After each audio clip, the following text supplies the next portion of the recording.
There is a man who has a key to your home. You did not give it to him. You have probably never had a real conversation with him. You know his face, maybe, from passing him in the hallway. You know his shirt has the building's logo on it. You know he fixes things. And you know that at some point, on some day you were notified about in advance, he came into your apartment when you were not there, to fix the sink, to check the HVAC, to replace a filter, whatever the reason was. He came in, he did what he came to do, he left, and you came home and everything was fine, and you never thought about it again. I never thought about it again either, until the night I heard someone outside my apartment door at 11:47 p.m. and looked through the peephole and saw the maintenance man, not knocking, not announcing himself, not doing anything you would expect a maintenance man to do at 11:47 at night, just standing outside my door with his key in his hand. What happened over the following 3 weeks in my apartment building in Phoenix, Arizona, is something that I have gone over and over in my mind.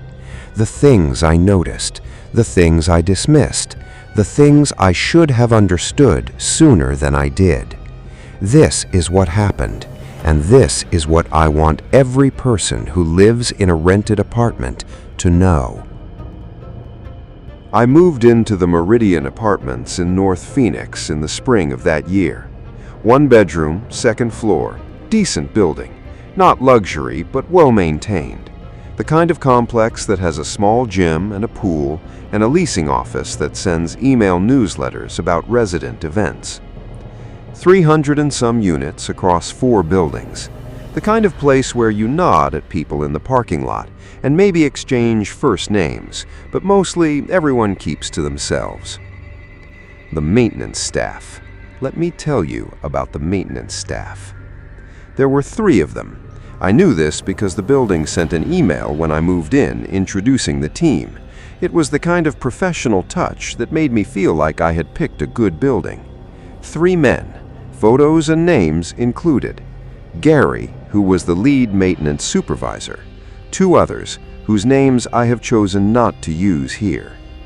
The one I am going to call Daniel, not his real name, was the one who came to my apartment. He came in April, about 6 weeks after I moved in. I had submitted a work order for a slow drain in my bathroom sink.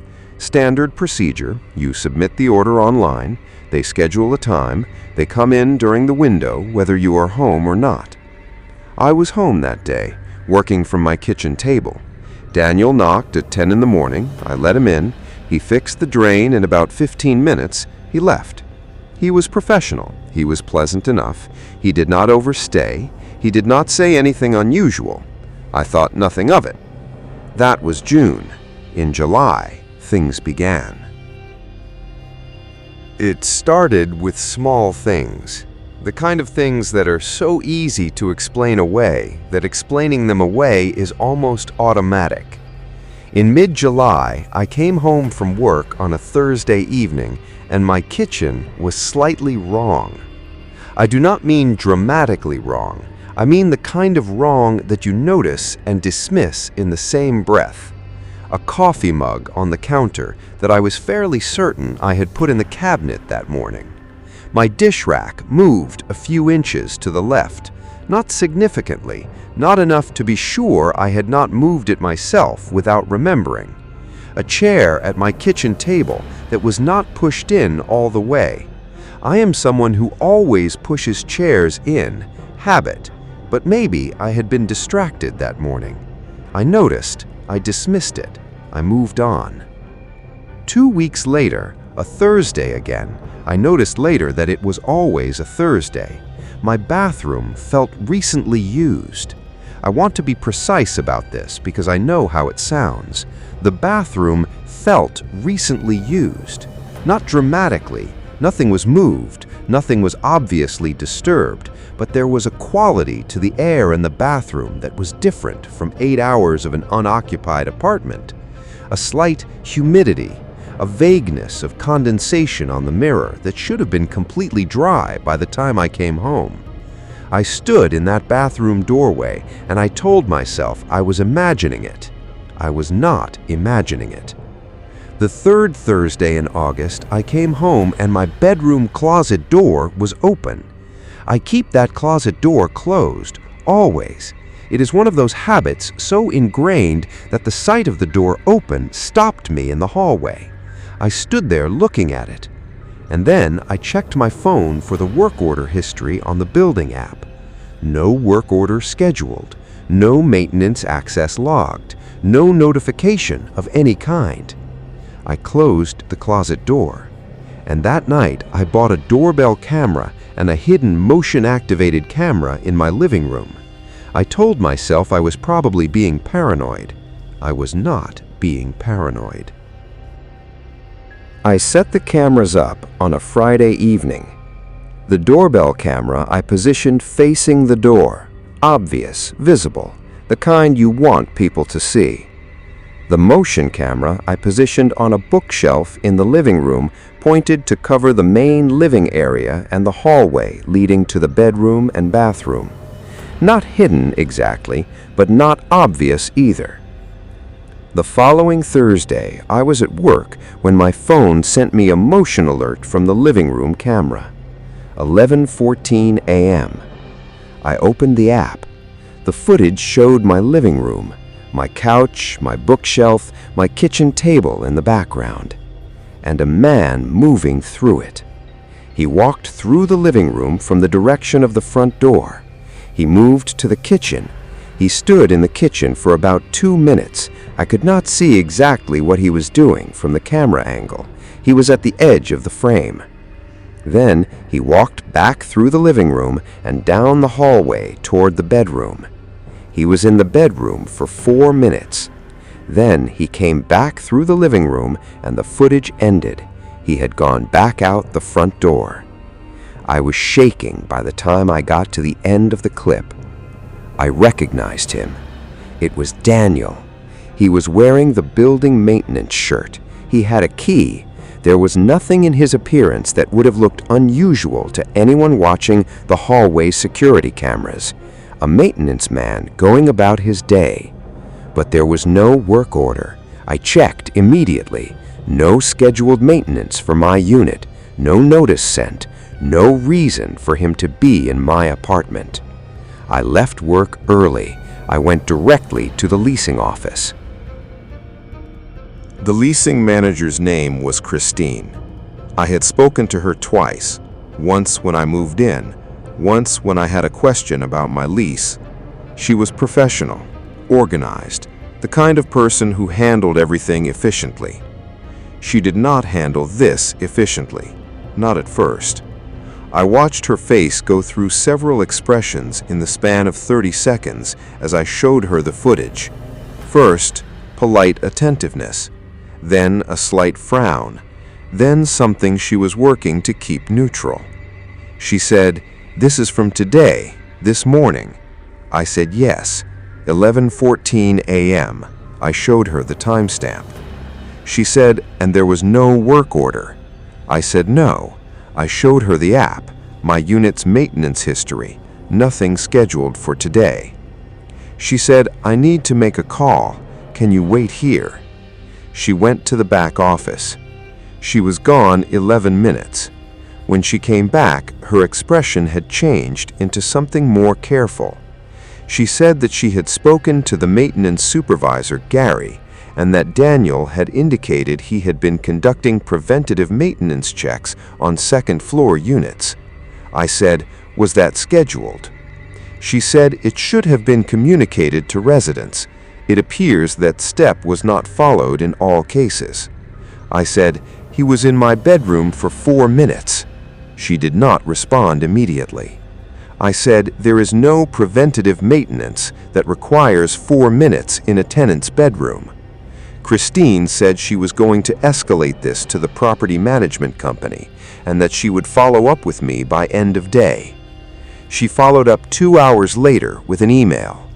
The email said that the incident had been reviewed, that the maintenance technician in question had been reminded of proper notice procedures, and that going forward all non-emergency maintenance would follow the required notification protocol. Reminded of proper notice procedures. I called a lawyer that evening. The lawyer I spoke to was a tenant rights attorney. She reviewed the footage I had sent her and the email from Christine, and she told me what my options were. She said what Daniel had done, entering a tenant's unit without proper notice and without a legitimate work order, was a violation of Arizona tenant law. It was potentially criminal trespass in addition to the civil violation. She said I should file a police report immediately and simultaneously send written demand to the property management company for documentation of all entries to my unit over my entire tenancy. I did both of those things. The police report was filed on a Thursday evening. On Friday morning, I received the entry log from property management, a spreadsheet of all logged maintenance entries to my unit. There were 11 entries in 6 months. I had submitted 3 work orders. I had received notices for 2 scheduled building-wide maintenance visits. That accounted for 5 entries. There were 6 additional entries in the log that had no corresponding work order, no notice, and no explanation. 6 times in 6 months, someone had entered my apartment without my knowledge. 6 times. And that was only what the log showed. The investigation took 6 weeks. I am not going to tell you everything that happened during those 6 weeks because some of it is still part of an ongoing civil case, and I have been advised to be careful. What I can tell you is what the detective found. Daniel had copies of keys for multiple units in the building, not just my unit, at least 7 others, all of them occupied by women living alone. He had made the copies at some point during his legitimate employment. Copying a master key is not difficult if you have access to one, and about 20 minutes. In his personal vehicle, which was searched pursuant to a warrant, investigators found a notebook. The notebook contained what appeared to be observational notes, descriptions of apartments, descriptions of the women who lived in them, schedules, work hours, gym schedules, the patterns of when people were home and when they were not. There was an entry for my apartment. There was an entry for 6 other apartments in my building. Daniel was arrested on multiple counts of criminal trespass. Additional charges followed as the investigation developed. He is no longer employed in property maintenance. I do not know the final disposition of his case, and I am not going to speculate about it here. I moved out of the Meridian Apartments 4 months after this began. I now live in a house. I own my own locks. I know exactly who has a key. And I did something the week I moved in that I am going to tell you to do right now if you live in a rented apartment. I changed every lock. I want to tell you the things I know now that I did not know before this happened. The first thing is about keys. When you move into a rented apartment, you are given keys that were also given or available to the people who lived there before you. You are given those keys by a property management company whose staff turnover may mean that people who no longer work there still have access to copies. Master keys exist. Keys get copied. You do not know who has a key to your home. You can find out by changing the locks. In most states, tenants have the legal right to change locks as long as they provide a copy of the new key to the landlord. Check your state's tenant law. This is usually straightforward. A locksmith can do it in an hour. The second thing is about maintenance visits. You have the right to be notified before anyone enters your apartment. In most states, the required notice is 24 to 48 hours, except in genuine emergencies.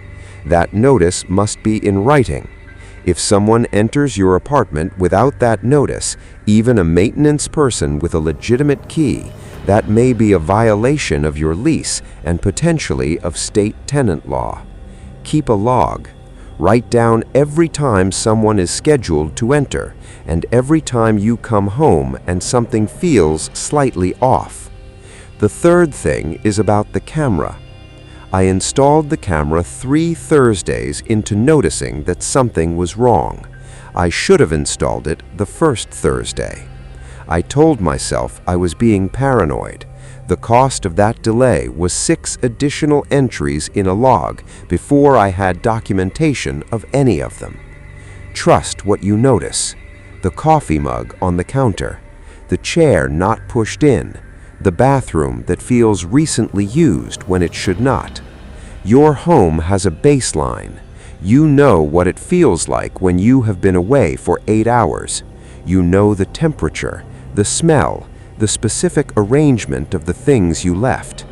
When that baseline is different, when your home feels occupied in a way it should not, that feeling is data. Do not dismiss it. Document it. Change your locks, and know that the man who has a key to your home and a schedule of your comings and goings is not a hypothetical. He is real, and he is counting on you to explain it away. Do not explain it away.